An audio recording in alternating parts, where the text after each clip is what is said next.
Yo, c'est Margie. Et bienvenue dans Ink My Story.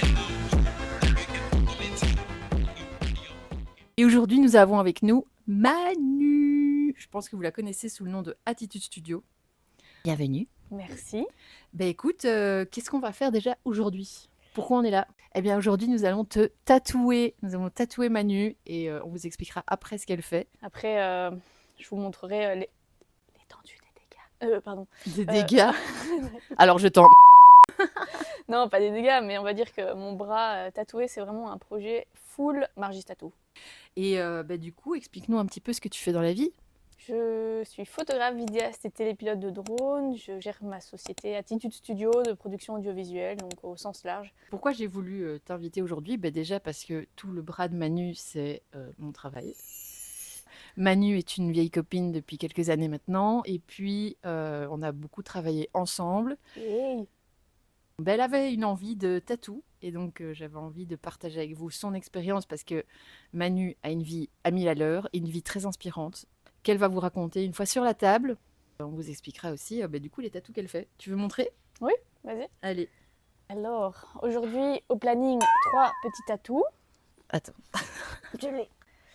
Premièrement, celui-ci, c'est un timbre avec à l'intérieur les Dolomites qui représentent le dernier road trip que j'ai fait avec mon van Maurice. Trop cool. Oui. Et Margie a très bien su capter ce que je voulais parce que je voulais pas qu'on voit que c'était mon van Maurice parce qu'il n'est pas hyper esthétique, c'est juste un utilitaire en soi. Mais à l'intérieur, il y a une petite vaïnée qui s'appelle Morissette.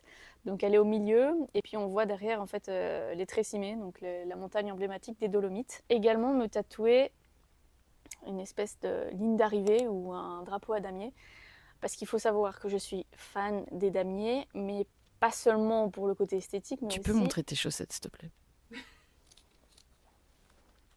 Voilà. Et alors pourquoi, au-delà de l'esthétique, c'est quelque chose qui a du sens pour moi parce que ça fait partie d'une de mes passions, le sport automobile.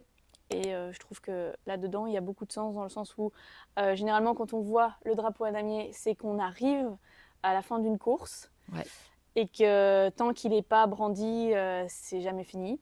Tout peut arriver et...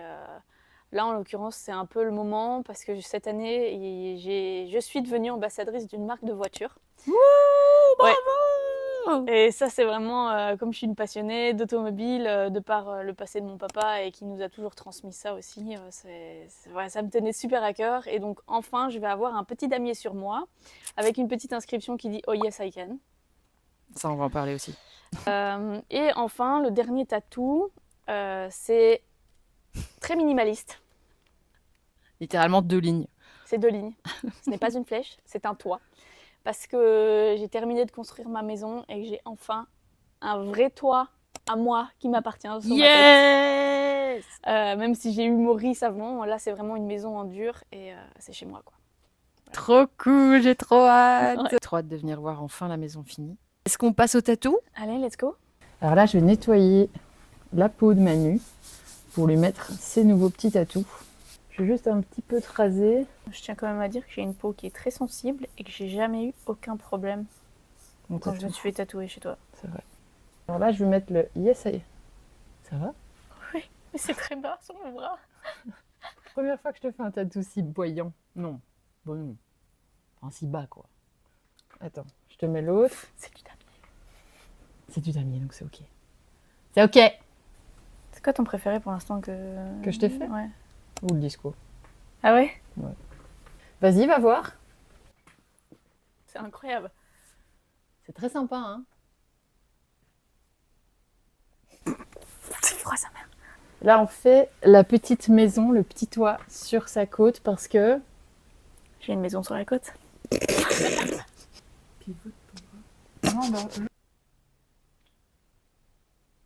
Let's go, Manu. Let's go. C'est parti. On commence par la petite maison sur la côte. Parle-moi un peu du coup de ta maison, genre... Tu peux pas parler ? Ah ouais, non, celui-là, on peut pas trop parler. C'est vrai. Autant. Manu a acheté son terrain l'année passée Et cette année, elle a fait construire sa maison dessus, une maison en kit. Du coup, c'est une maison que tu achètes vraiment en kit, en bois, et qu'elle a construite elle-même. Et ben là, sa maison est finie, tout est fait, elle a sa cuisine, l'électricité, Et les gars, c'est incroyable. C'est comme un Lego. C'est comme un Lego. Et donc c'est pour ça, je voulais immortaliser cette expérience, cette grosse étape dans sa vie, d'avoir sa propre maison en France. Oui, parce qu'il faut savoir que Manu, c'est une frousse. Aujourd'hui, tu peux dire tout est fini et c'est bon, t'es ta baraque, quoi. C'est ça. Qui, à 25 ans, peut se dire ça? Wouhou! Et voilà, la petite maison sur la côte, elle est faite. C'est tout kiki, c'est tout C'est mimi. tout kiki. Alors maintenant, nous allons passer au Yes I Can. Pourquoi au Yes I Can, Manu? Parce qu'on est notre propre limite. Et je pense qu'à partir du moment où tu penses pouvoir faire quelque chose, bah, il faut y aller, quoi. Exactement. D'ailleurs, j'aimerais bien qu'on parle d'un truc. Manu a joué au tennis sur la muraille de Chine avec Djokovic. Est-ce que tu veux me raconter cette expérience? Parce que c'est quand même incroyable. Qui peut dire ça, tu vois? Ouais, c'est... Moi-même, quand je le raconte, je me crois pas. Donc quand je le raconte à des gens, je me dis, mais pour qui ils doivent me prendre, quoi? Mais t'as l'impression que c'est quelqu'un d'autre, que c'est pas toi qui l'a vécu, quoi. Si, pourtant, c'est genre ancré dans la mémoire, mais c'est sûr que quand tu le racontes, t'as l'impression que c'est le plus gros mensonge de la Terre, quoi. Ouais. Donc je suis partie en Chine, à Pékin, et l'événement Lacoste, pour lequel j'étais photographe officiel, s'est déroulé sur la Grande Muraille de Chine. Et ça, c'est quand même déjà fou. Ouais, ça c'est déjà incroyable. Donc je suis partie une semaine. En fait, l'autre équipe vidéo qui était présente, de la boîte de prod avec laquelle je suis partie, avait besoin d'un plan, on va dire, un peu POV de tennis où quelqu'un renvoyait la balle de Djokovic. Et puis en discutant comme ça, je dis ah bah bon. Rien que ça, quoi. Ouais, mais... Besoin d'un POV, quelqu'un qui lance la balle à Djokovic, quoi. Oui, après ça fait partie du boulot. Comme j'ai la chance de travailler dans des événements où il y a souvent des stars ou des personnalités publiques, bah, c'est vrai que des fois on a des missions qui sont un peu what the fuck pour des gens qui ne sont pas dans ce milieu. Mais malgré tout, ça fait partie du job. Et c'est vrai que rien que ça, c'était déjà fou. Et puis je dis, oh bah moi tiens, j'ai joué au tennis pendant plus de 13 ans et j'avais un plutôt bon niveau. Et en rigolant, enfin du moins c'est ce que je pensais, il disait, ah bah Manu, c'est toi qui vas faire ça. Et le client dit, ah mais non, c'est bon, c'est arrangé, c'est Manuela qui va jouer au tennis avec Djokovic. Et ça, c'était la veille de l'event. Et toi, du coup, t'étais là genre, Bah, je me dis, ok, cool, enfin, genre incroyable, mais je voulais pas trop y penser pour éviter de me mettre trop de stress et tout. Oui, et puis surtout, tu te l'événement, dis, si c'était le après on lendemain. te dit non, tu vas être Oui, hyper déçu, quoi. C'est ça, pas trop d'attente, ça se fait, c'est génial. Ça se fait pas, je suis focus sur mon boulot d'abord. Ouais. Pour la petite anecdote, j'ai eu la chance d'être ramasseuse de balles à Roland-Garros en 2012. Quoi? Oui, pour le tournoi de tennis à Paris. Ok. Et j'avais eu la chance de ramasser Novak Djokovic sur le court central. Tu lui as montré la photo de tout? De toi qui ramasse les balles? J'ai pas montré, mais en fait, au moment où je l'ai pris en photo devant le photocall, toujours très protocolaire. En fait, il arrive avant tous les invités, il fait les photos qu'il doit faire. Et pour briser un peu ce silence, je lui dis Novak, tu sais que j'ai ramassé tes balles en 2012 à Roland-Garros. Et du coup, il me dit mais comment c'est possible? C'est fou. Comment ça se fait que t'es là, quoi? Et, il me dit purée, la boucle est bouclée. Ah bah t'inquiète que la boucle allait être bouclée encore plus une heure plus tard parce que... Et en fait, ce qu'ils avaient oublié de me dire, la prod, c'est que j'allais pas jouer au tennis avec Novak de manière un peu off-event, c'est-à-dire pendant une répétition ou quoi. Ils avaient oublié de me dire que j'allais jouer devant 400 invités sur la Grande Muraille de Chine avec un live streaming qui était diffusé dans toute la Chine. Ok. Donc arrive mon tour, une GoPro sur ma poitrine, j'ai les lunettes Ray-Ban Meta qui permettent de filmer aussi. Et bien sûr, il y a tous les collègues autour qui sont en train de filmer. Et donc, je renvoie une balle, deux balles. Et puis, il y avait des faux rebonds à cause de la pluie, mais rien que ça, c'était déjà fou. Allez, tu joues sur la Grande Muraille de Chine avec lui. Mais bon, enfin, franchement, l'expérience, c'est que j'ai quand même fait des échanges avec lui sur la Grande Muraille de Chine. Merci beaucoup. Ouais, c'est... Peu importe si c'était du grand tennis ou non, tu vois. Oui, c'est ça. Non, c'est incroyable. T'as d'autres expériences comme ça à nous raconter? Je sais pas si tu connais la série Euphoria Ouais, avec Zendaya ouais. et Jacob Elordi. Oui, Donc, très bien. c'était pendant un événement tagueur pendant le Grand Prix de Monaco. Donc déjà, pareil, ça c'est ouf, parce qu'en tant que passionné d'automobile, j'ai la chance d'être 3 fois sur cet event pendant la Formule 1. Et je m'occupais des artistes et performeurs qui venaient pendant l'événement. Et l'égérie de tagueur cette année-là, c'était donc Jacob Elordi. Toutes les nanas de la prod étaient in love, tu vois, genre on était là en mode ah ça serait ouf qu'on ait une photo avec lui, etc. Mais bon, en même temps on travaille un peu pour, c'est notre client, donc enfin Ouais. on n'ose pas, généralement dans ce genre d'event, on n'ose pas demander aux invités des photos. J'étais dans la loge de Lost Frequencies et je range du coup tout ce qu'il y avait à ranger. Et là j'entends du bruit, j'entends quelqu'un descendre. Et là je vois Jacob débarquer.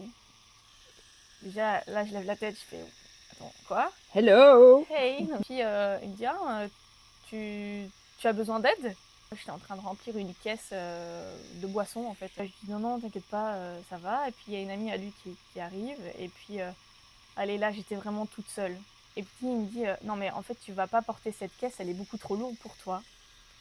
Là, le gars vient, me prend la caisse en plastique où j'avais rangé les bougies, les bouteilles et tout ce qu'il faut dedans. Et il me dit ça doit aller où? Moi, méga gênée, parce que je me dis mais non, il peut pas faire ça. Enfin, tu vois, genre, c'est pas son job, c'est une rosta.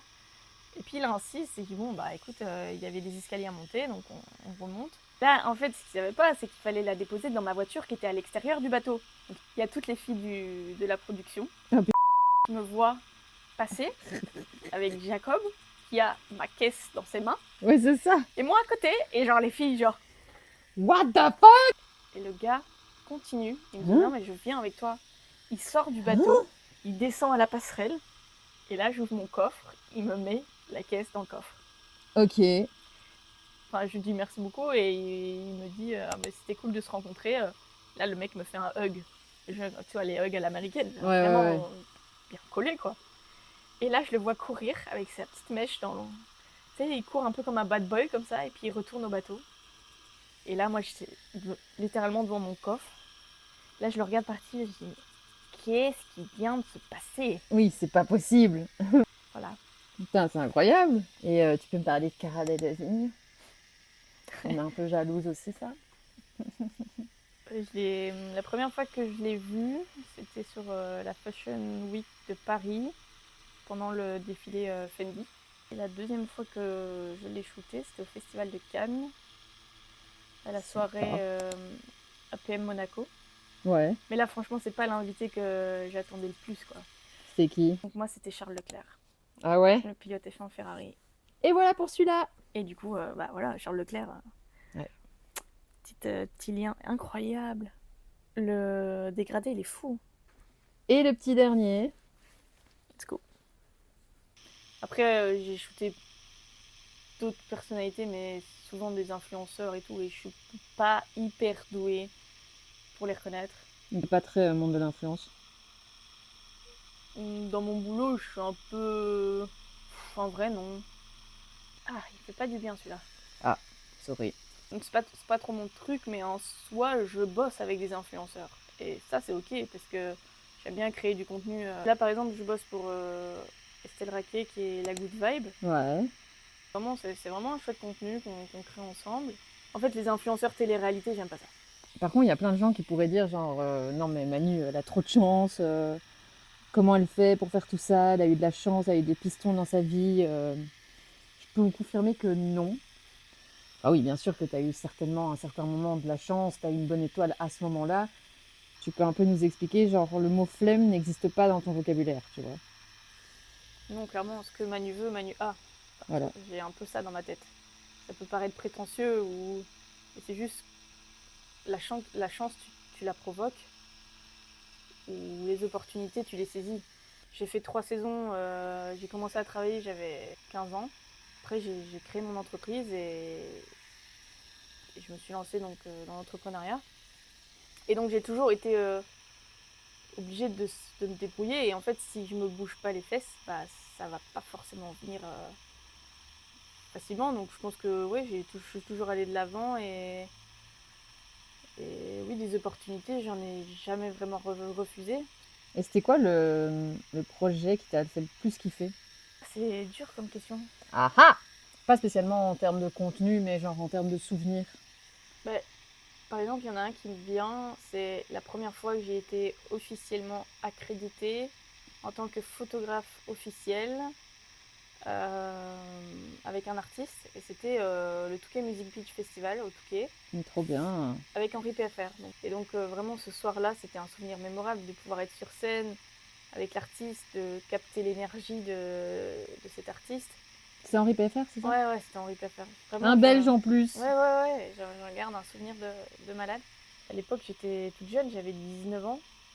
Et être acceptée dans une équipe comme celle-là, et puis pouvoir shooter et m'éclater, en fait, c'était vraiment incroyable, un très bon souvenir. Après, un autre projet, c'est quand même là, cette année, d'être ambassadrice d'une marque de voiture. Et en plus de ça, je suis tombée avec une équipe qui est hyper humaine. En vrai, il y a un truc aussi qui m'a fait méga triper, c'est te suivre à New York. Ah ouais? Ouais. Il y a 3 ans. Ouais, Tattoo Convention à New York. J'ai fait la Tattoo Convention à New York. Donc là, je lui ai dit, écoute, je pars à New York. T'es chaude. Pas de nouvelles. Et le soir, je reçois un message. Voilà, j'ai pris mes billets. Je suis genre, ah ok. Et ce serait quoi, genre, ton goal? En vrai, c'est grossir Attitude Studio, mais pas en termes de taille.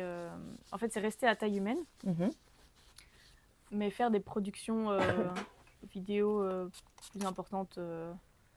J'ai déjà bossé pour la télé en tant que cadreur pour la RTBF, donc la chaîne nationale belge, oui, c'est vrai. pour l'émission au commissariat où j'ai suivi des policiers pendant plusieurs jours. D'ailleurs, en parlant de policiers, t'as encore un autre boulot à côté, non? Pas mal, hein, tu rebondis bien. Manu est pompier! Ouais, je suis sapeur-pompier volontaire en France. Aujourd'hui, je prends toujours des gardes. Il y a ce côté de rendre service et de servir à quelque chose, vraiment, Ok. pur et dur. Ouais, tu te sens utile. La vraie vie, c'est pas celle que je vois dans les événements de luxe, quoi. Et comment t'arrives à gérer ton temps comme ça? T'as jamais envie de te poser ou genre rester devant la télé, c'est pas ton truc, quoi. Ah ouais, non. Ok. Je sais pas rester à rien faire, je sais pas rester... Ouais, t'as besoin de bouger, quoi. Ouais. Et t'es contente de tout ce que t'as accompli? Quand tu vois le parcours que t'as eu, tu te dis, ouais, c'est un truc de malade ou... Si j'ai un temps libre et que je peux pas être dehors ou que je peux pas être à la mer ou que enfin, tu vois, je suis obligée d'être en guillemets seule avec moi-même. Et ouais, j'ai tendance à me replonger dans des expériences passées ou des photos ou des trucs et là, je me rends compte en fait. Avec des dates, quoi. Ouais. Ce qui me manque quand même aujourd'hui, c'était de pouvoir le raconter à ma grand-mère. Et genre, je le racontais vraiment de manière simple. Et genre, ma grand-mère était tellement fière de moi et genre, c'est là que je comprenais que c'était énorme. T'as des potes qui sont envieux, jaloux? Tu ressens ça? Je l'ai beaucoup ressenti quand j'étais plus jeune. Maintenant, j'ai envie de dire, tu t'entoures des gens avec qui tu te sens le mieux. Ouais. Et qui surtout vont te lever vers le haut et pas te rabaisser ou Ouais, c'est ça. Donc, ou être jaloux de ce que tu fais. Honnêtement, j'ai trouvé mon équilibre en Belgique. Et on a fini sur ce. Elle est... On a fini le 3e. Elle est cool, hein? Ça te plaît? Silence, t'es contente? Bah oui, hein! J'adore!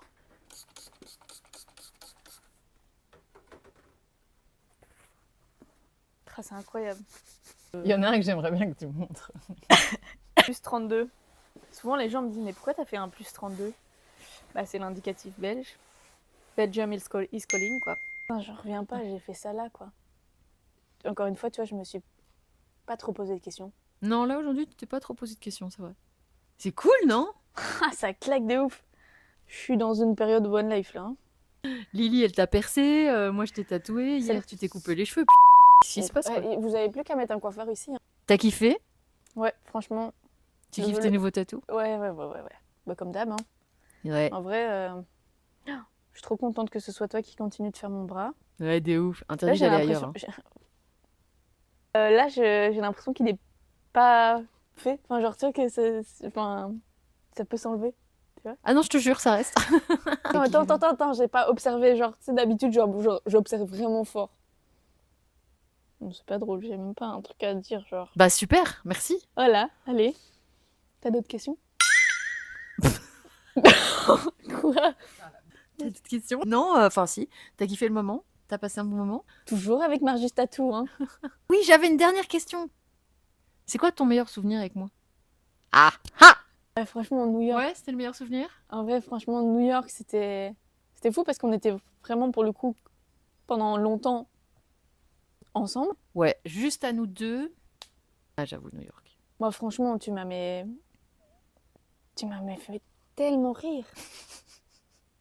C'est mon charme. Quand j'ai appris à te connaître, j'étais, mais c'est quoi ce spécimen, quoi? C'est quoi ce spécimen rare? Dans d'autres circonstances, et quoi?